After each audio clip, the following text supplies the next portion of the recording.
रक्त से तिलक कर वीर क्रांतिकारी देशभक्त को भारत रत्न की मिलेगी उपाधि।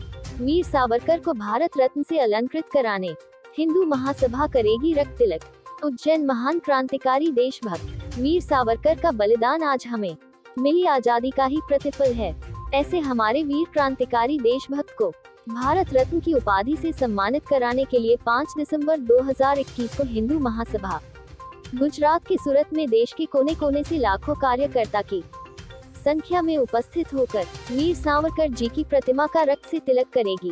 उक्त जानकारी देते हुए हिंदू महासभा के राष्ट्रीय महामंत्री देवेंद्र पांडे ने सिटी प्रेस क्लब पर आयोजित प्रेस वार्ता में आगे बताया कि भारत देश की लाचार और दिशाहीन व्यवस्था के कारण भारत सरकार ने क्रांतिकारी वीर की अनदेखी कर कई देशभक्तों के हृदय पर गहरा आघात पहुंचाया है।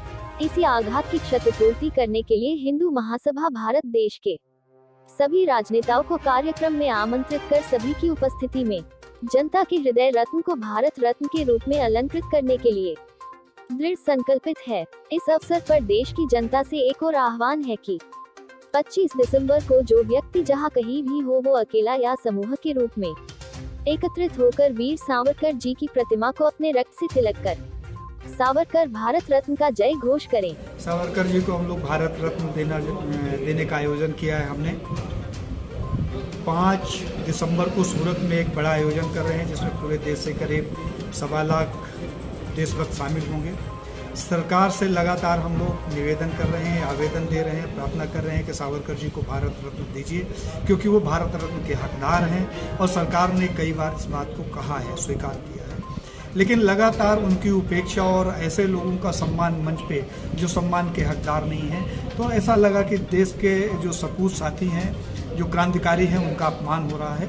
उस अपमान को दूर करने के लिए और इस देश में भारत रत्न की सार्थकता को स्पष्ट करने के लिए आयोजन रखा गया है और मुझे लगता है कि 5 तारीख को एक बड़े आयोजन के तहत हम सावरकर जी को भारत रत्न देंगे। इतने बड़े क्रांतिकारी देशभक्तों को अभी तक सम्मान नहीं दिया गया है, इसमें आप किसको दोषी ठहराते हैं? इसको सिस्टम को। इस देश में सम्मान सिर्फ उसका होता है जिससे फायदा हो। वोटों का देश है। वोटों के देश में कभी एक भूखे नंगे व्यक्ति को ईश्वर की उपाधि दे दी जाती है और कभी किसी को कोट पैंट पहनाकर बता दिया जाता है कि ये भगवान का अवतार है। ये एक गलत परंपरा है। सावरकर जी का इतिहास एक स्वर्णिम इतिहास है क्रांतिकारियों के बीच में। सावरकर जी के नाम पर डाक टिकट भी जारी हुआ।